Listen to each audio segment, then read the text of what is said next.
धन्यवाद देती हूँ। एक चीज़ मैं यहाँ पे कहना चाहूँगी, अक्सर देखा जाता है कि जब हम किसी को आमंत्रित करते हैं किसी भी कार्यक्रम के लिए, तो हम देखते हैं कि उसको एक व्हाट्सएप मैसेज कर देते हैं और अगर हम 1 महीने पहले से प्लान कर रहे होते हैं तो, लेकिन आप जब किसी को हृदय से बुलाना चाहते हैं तो आपकी पूरी कोशिश रहती है, वो चाहे डायस पे बैठने वाला व्यक्ति हो या सामने बैठने वाला व्यक्ति, आप उसके पीछे पड़े रहते हैं कि प्लीज आप आइएगा, आपकी उपस्थिति हमारे लिए बहुत जरूरी है। तो ये काम संजय जी ने किया है और हर 2-3 दिन में उन्होंने बराबर मुझे याद दिलाया कि कार्यक्रम है और उपस्थित रहना है।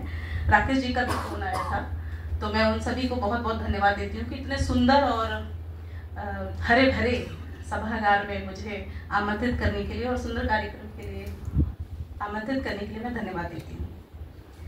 साथ में यहाँ पर उपस्थित राजीव वर्मा बक्सर जी और भाभी जी मनमोहन बाराकोटी जी, उनको भी मैं धन्यवाद देती हूँ और सुंदर वाणी वाचन के लिए सरोज जी को मैं बहुत बहुत धन्यवाद देती हूँ और बहुत बधाई देती हूँ। और रेल विभाग को मैं बहुत बधाई देती हूँ जो इस देश की रीढ़ है, उनके सभी अधिकारियों को मैं बहुत बहुत धन्यवाद देती हूँ और कि आप देश की रीढ़ हैं जिसके कारण ये पूरा देश चलता है बिना रुके बिना थके।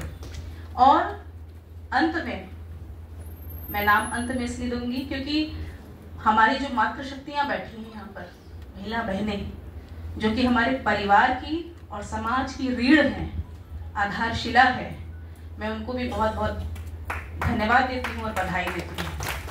मैंने आखिरी में नाम इसलिए लिया क्योंकि आप आधारशिला है और आपसे ही सब खड़ा होता है आपके ऊपर। आज एक शिशु का जन्म हुआ है।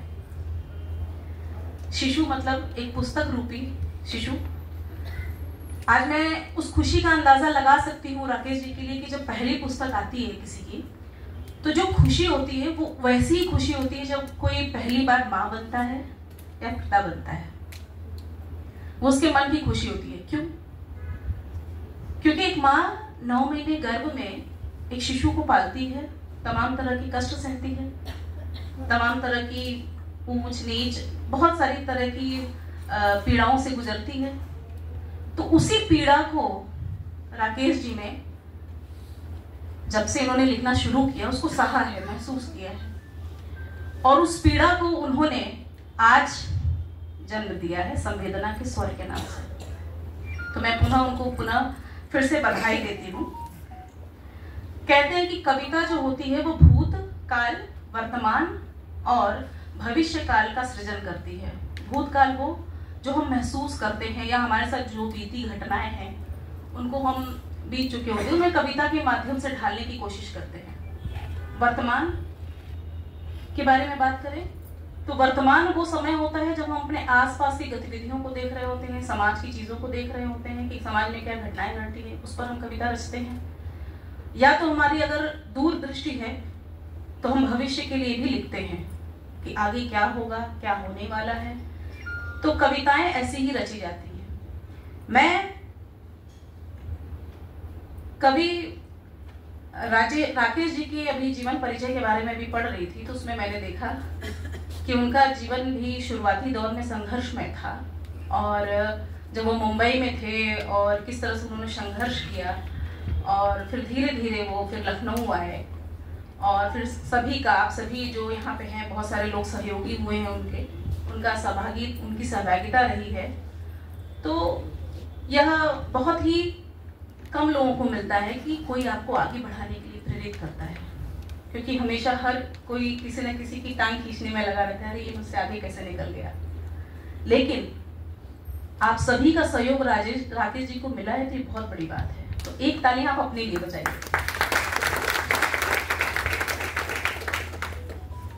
इस पुस्तक में मेरी एक समीक्षा भी है, तो मैं बहुत ज्यादा नहीं बोलते हुए मैं समीक्षा का ही वाचन कर देती हूँ।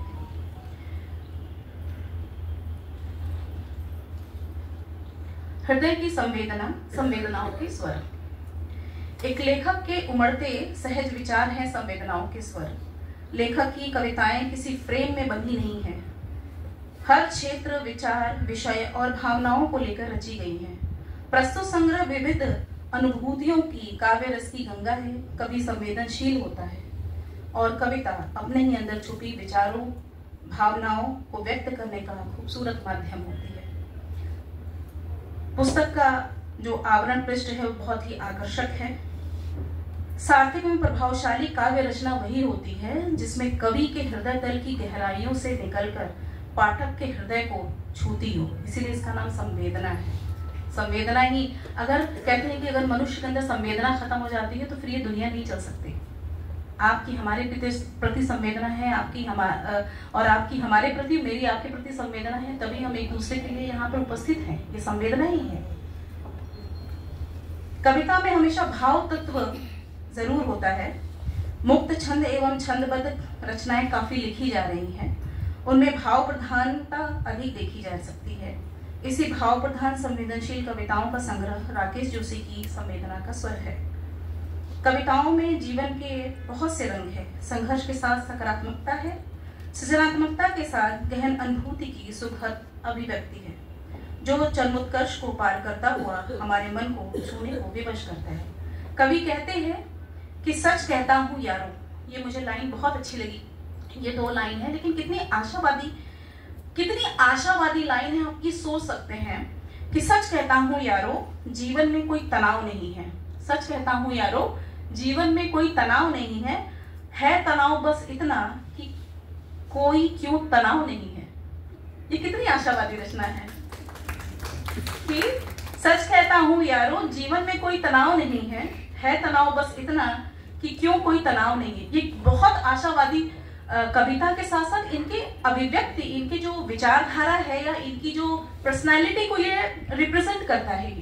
ये रचना या उपरोक्त जो पंक्तियां हैं सकारात्मकता का बोध कराती है, दूसरों की पीड़ा की अनुभूति को, मन को उद्वेलित भी करती है और ईश्वर को धन्यवाद देते हुए प्रश्न करती है कि क्यों कोई तनाव नहीं है।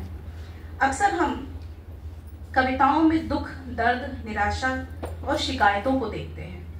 यह पहली कविता मुझे ऐसी लगी जो सच को स्वीकार करती है। जीवन में कोई तनाव नहीं है। लेखक जीवन से कितने संतुष्ट नजर आते हैं। पुस्तक में कविता भगवान श्री हरि केशव से प्रश्न करती है। कवि लिखते हैं, भूल गए हो क्या तुम केशव, भूल गए हो क्या तुम केशव, या कुंद पड़ गई चक्र की धार, चीर खींचता खड़ा दुशासन, कब तक झेले पांचाली संताप, क्यों निर्मोही हो गए हो केशव, सुनते नहीं क्या अबला का विलाप। श्री हरि केशव से प्रश्न करती यह रचना वर्तमान परिदृश्य का हाल दिखाकर उनके हल करने का प्रश्न उठाती है। आज कलयुग में फैले सशक्त नकारात्मक व्यवहार मनुष्य का जीना दुश्वार कर चुके हैं। ऐसे में लेखक द्वापर युग में जन्मे श्री कृष्ण से वर्तमान से वही आशा रखता है। जिस प्रकार पांचाली के चीरहरण के समय श्री हरि केशव उनकी लाज बचाने आए थे, वैसे ही केशव विलाप करती हुई स्त्री की पीड़ा को हर ले। कवि की कोशिश है इस संसार रूपी भव सागर से हर मनुष्य की पीड़ा को दूर कर देना। कवि संवेदनशील है यहाँ पर, इसलिए कविताएं में भावनाएं सहज अनुभूति के साथ मौजूद हैं। कवि की कुछ कविताएं बातें भी करती हैं, मन की भाषा समझकर मुख से प्रदर्शित होती हैं। आत्मसंतुष्ट मनुष्य ही जीवन को सही रूप से जी पाता है, जिसका उदाहरण इन पंक्तियों के माध्यम से आपके सभी के सामने साझा कर रही हूँ। बहुत दिया है प्रभु तुमने, इससे ज्यादा की चाह नहीं। ऐसे भी हैं कई इस दुनिया में जिसको जीने की राह नहीं।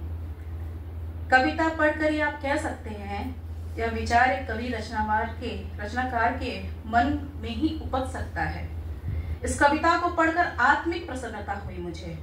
मैं हृदय से इस अच्छे मनुष्य की रचनाओं पर अपने विचार रख रही हूँ। अच्छे मनुष्य की मैं अपने विचार रख रही हूँ, क्योंकि कविता मनुष्य के भीतर की एक भावना है और स्वयं से पहले दूसरों के लिए जो सोचे वही मनुष्य है। यहाँ कविता के कृतित्व से ज्यादा व्यक्तित्व पर लिखना सही लगता है मुझे।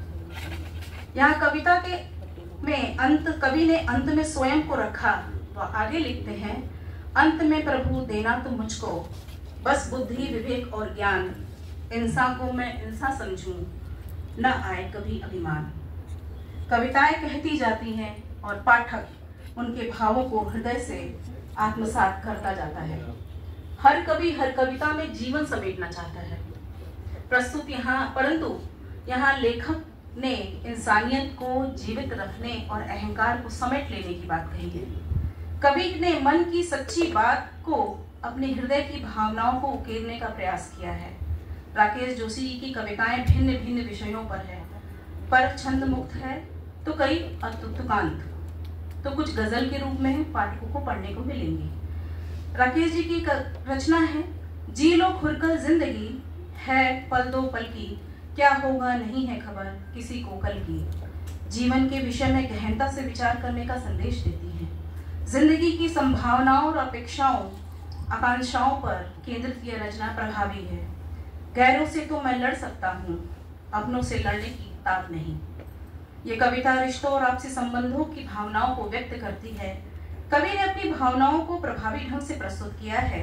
राकेश जोशी जी की कविताओं में वर्तमान की चिंता है तो भविष्य को लेकर गहन चिंतन।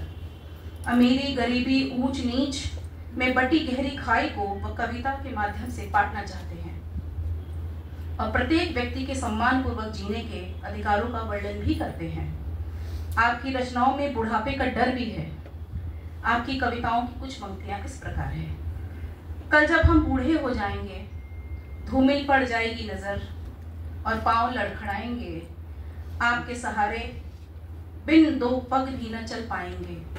जोशी जी की रचना जो उन्होंने पत्रकारों को समर्पित की है, काफी अच्छी बन पड़ी है।